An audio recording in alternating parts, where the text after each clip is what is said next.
હા ભવાનીપુરા વાળા આયા તે ભાઈ બધું અમને હે ને અનાજ કરિયાણું લઈ આવ્યું. એની પહેલા પણ આયા હતા એક મહિનો તો એ સ્પેશિયલ ઘેર આયા હતા મળવા માટે. તારે બધું લાયા હતા. શું લાયા હતા? 2 ડોલો લાયા હતા, પછી તાર લુગડો ભરવાની કડી લાયા હતા, ફરી પેલું પાણી કાઢવાનું પેલું માપલું લાયા હતા.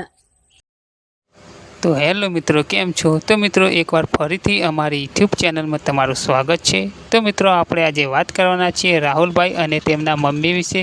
તો મિત્રો વિડીયો ચાલુ કરીએ એ પહેલાં ચેનલને લાઇક શેર સબસ્ક્રાઈબર કરી દેજો અને વિડીયોમાં એન્ડ સુધી બન્યા રહેજો. તો હવે ચાલુ કરીએ આપણે આ વિડીયોને. તો મિત્રો ઈશ્વર આપે છે ત્યારે ટગ ભરીને આપી દે છે.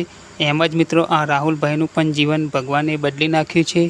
કેમ કે મિત્રો પહેલાં રાહુલભાઈની પરિસ્થિતિ બહુ ખરાબ હતી કે રાહુલભાઈને કોઈ ઓળખતું પણ નહોતું કે રાહુલભાઈને કોઈનો સપોર્ટ પણ નહોતો.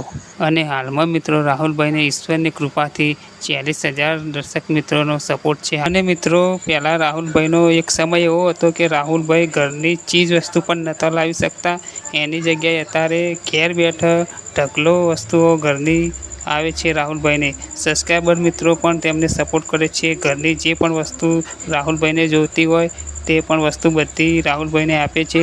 તમે જોઈ શકો છો મિત્રો આ વિડીયોમાં. 5 કિલો ચોખા. તો આ 5 કિલો ચોખા.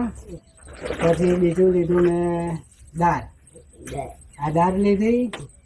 બીજું લીધું તેલનું પાઉચ અને મોરસ. 1 કિલો મોરસ લીધી.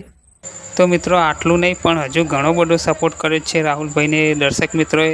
તો મિત્રો રાહુલભાઈને એક ખાટલો પણ લઈ આપ્યો છે, ખુરશી લઈ આપી છે અને જે ઘર ઉપર પતરા નવા નાખ્યા એ પણ દર્શક મિત્રોએ સપોર્ટ કરે છે મિત્રો.